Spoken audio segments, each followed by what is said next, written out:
So hi, welcome to the Good Noise Podcast with No Lungs. We're gonna ask him some questions today about the new record. I'm gonna start. So congrats on that release. I'm not gonna try to say because that album title is long. How do you feel about the response to it so far? It's good. I moved out of the house and into a mansion. I own three Ferraris now, so the royalties have really been kicking in. Let's Uh, go. it's really pog, but no, I mean like it's been pretty good. I mean it's been hype. It's definitely the most reception I've gotten to like a No Lungs album, so that's really cool.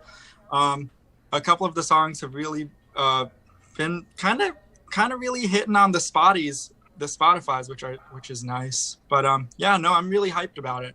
And I'm there, hyped that people have listened to it. yeah, and there's enough Yeah. demand for a vinyl too, or at least it seems like that. I hope, dude. I really want to see this thing on wax. I just got into collecting vinyl like maybe like freaking 4 or 5 months ago, Mm-hmm. and to have my own vinyl, I'm gonna be listening to it like every single day. So That's hopefully As you should. Yeah, work I, out. I remember when we chatted for the first time. I think you were just starting to get into the vinyl collecting. So Hmm. I Yeah, remember that correctly. That's I crazy. got I got kind of into it, man. Now I'm at the point where I'm like getting different variants of stuff. Uh huh. Mhm. Like I thought I'd be that person where it's like, nah, dude, I need to get this white vinyl, dude. We're not getting it. We're not getting it on 140 gram. We're spending the extra. We're getting 180. We're getting that heavyweight vinyl. We're getting that white vinyl. It's Mhm. crazy. I'm turning into the person I didn't think I would be. Well, at least all the royalties off the album, it's just fueling paying for itself. Yeah, Yeah. Oh yeah, no, I bought like a million purple shirts now. It's great. This Oh is my my god.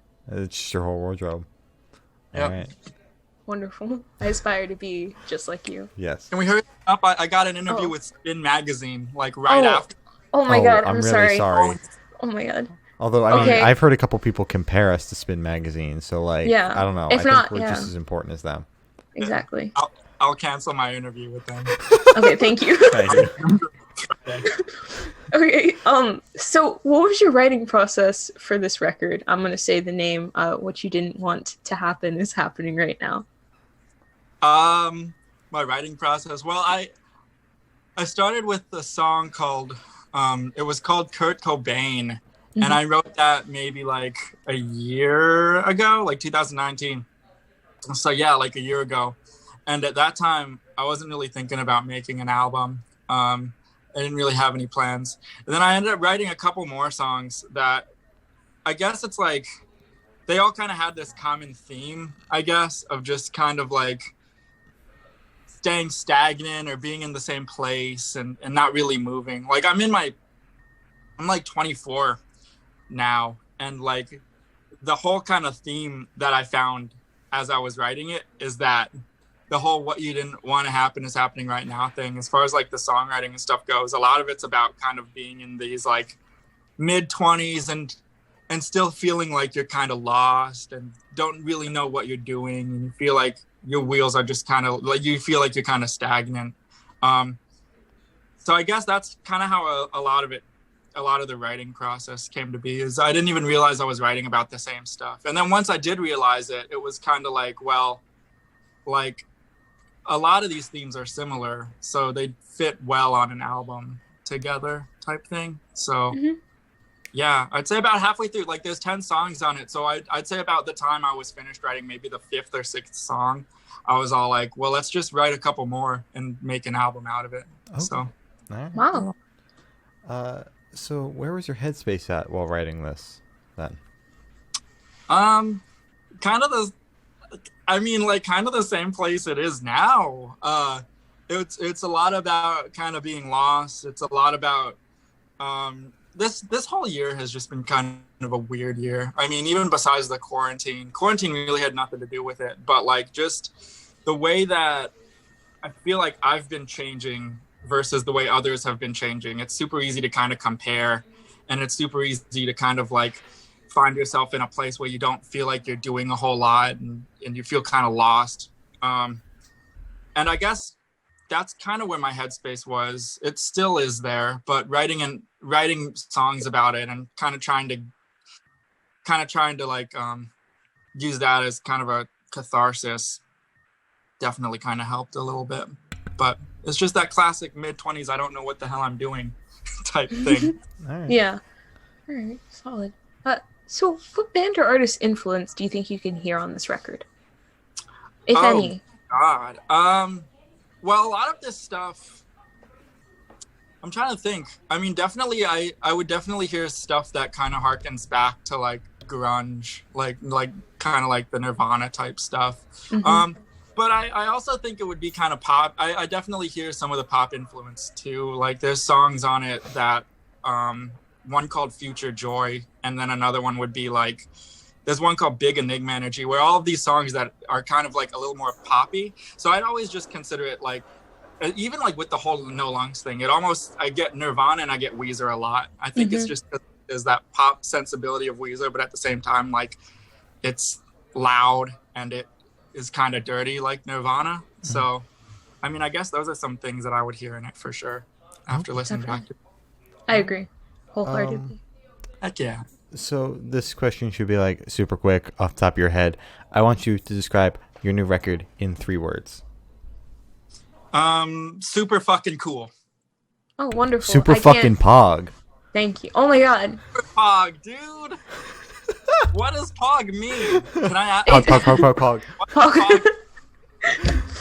Who wants Pog to... is its own thing. Yeah, I don't even know how It's to its own describe definition. pog.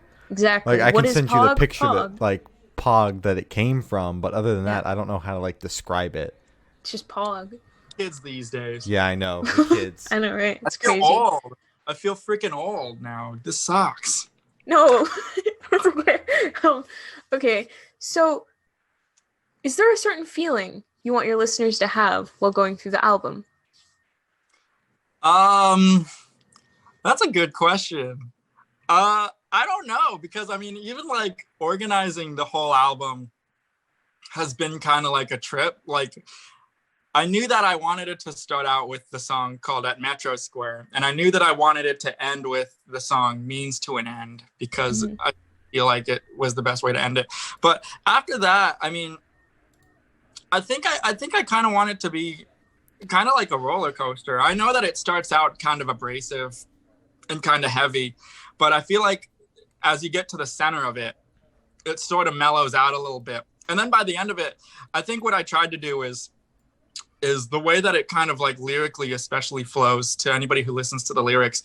A lot of it kind of starts out with kind of a lot of like second person. It's like you. But then by the end of the album, it starts to kind of like, it starts out with me kind of starting to take accountability for like just shit that I've done in the past. So it starts out from like, it almost seems like blaming somebody else for the way that things are going in your life, to actually by the end of it, it's like, wait, it's not your fault that my life is fucking weird. It's my fault. Like this, I'm doing this to myself. So then Means to an End, that last song just kind of wraps it all up and saying that like, even though things kind of suck, like it's, you know, or even if things are good, like no matter what way you kind of turn the coin, like nothing's going to really last forever type thing. So it kind of wraps it all up in a bow. Wow. So I guess the essential thing would maybe like a roller coaster of emotions, I guess, would be kind of cool. All right. That's so cool. So you collected together voicemails for one of your tracks on your record. What was the idea behind that? I just didn't know how to start the song, and I wanted it to kind of a lot of the people that I noticed that have listened to No Lungs have been people that have been listening for a long time. This is like the 4th album now, and I've been doing it ever since I started. I've been doing it all in my bedroom, and every single sound, every way that it's mixed, everything has just pretty much been me. And so I guess Future Joy is the name of the song that I use the voicemails in. I didn't want to start it. I mean, I just didn't want to start it the way that I had planned. Like, I just wanted it to start out with the guitar and type thing. But I guess toward the end of it, like, I was like, yeah, I don't really want to start it that way. I think it'd be kind of cool to have some voicemails or something like that starts it out. So yeah, I mean, I put up a Google Voice number and collected, I guess I had it up for a couple days, but I collected way more voicemails, which was good, but way more voicemails than I thought I would get. So, at that point, I kind of merged a lot of them together and just kind of placed it like that. But I don't know. There's really no huge significance. I guess a lot of it is just kind of like kind of like a texture piece. I just wanted to start the song kind of like different, I guess. Okay. Yeah. Especially with that.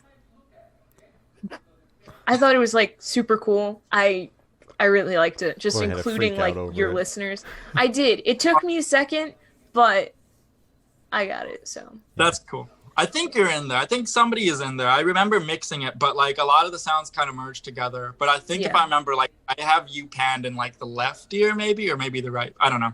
One You're of in the there. ears. one of the ears. Yeah. One of the ears. Okay. That's thank you. um.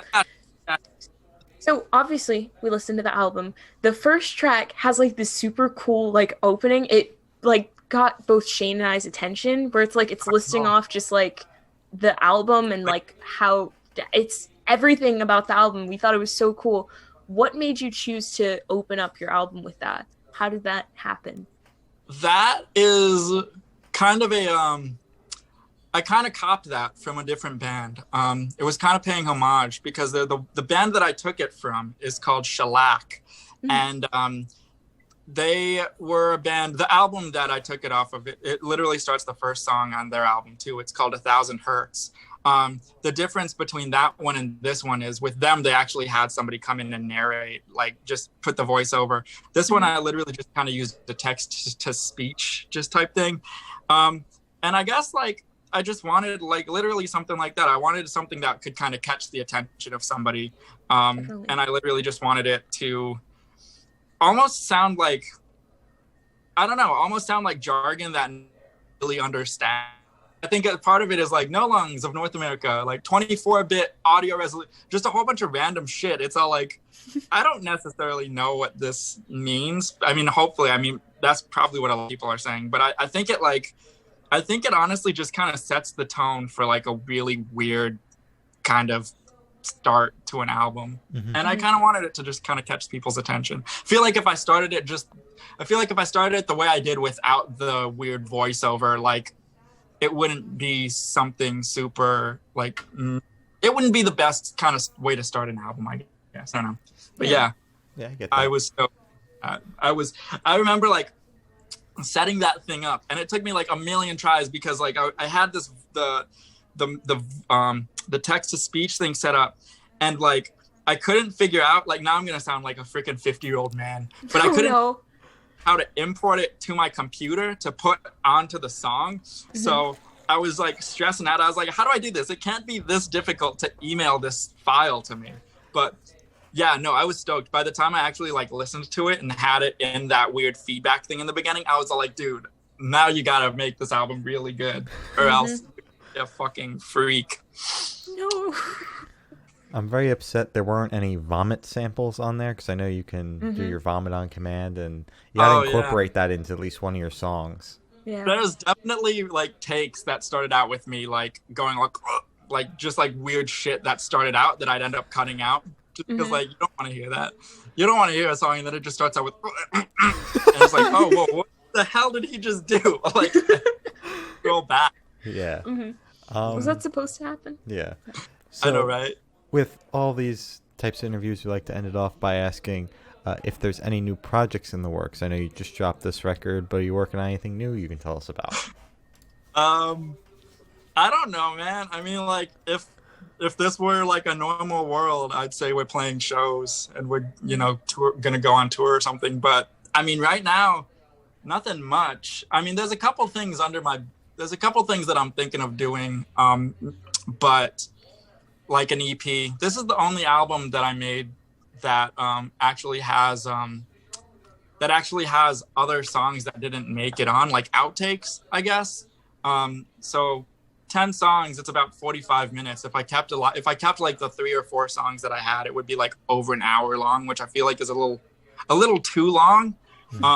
So I think in the future, I'm probably gonna put out an EP of like just some of the outtakes and a couple other like little songs. I also had an idea of covering a bunch of the local bands that I play with. There's a couple like Acne Superstar or like Cheap Therapy. I had an idea for a second of making an EP where I cover a bunch of those songs, just songs that nobody else knows about, but that means something to me because they're all just like local bands. So I don't know. I guess the the best way to find out would just be to follow the Instas and the Twitters and stuff. No Lungs AZ, people. How to get that plug in. You stole my question. That's all the questions we have today. Is there anything you'd like to plug? I would like to plug. What would I like to plug? There's an album out. It's called What You Didn't Want to Happen Is Happening Right Now. If you haven't noticed yet, this is what we've been talking about the whole time. It's on Spotify. It's on Bandcamp. It's everywhere. Just look up No Lungs. I like to plug Pog. I still don't know what that means, but hopefully. Other than that, I mean, shit, dude. I want to plug Chinese food, and that's it. I think I'm okay. All right. Well, thank you for sitting down with us. This has been No Lungs, and we're the Good Noise Podcast.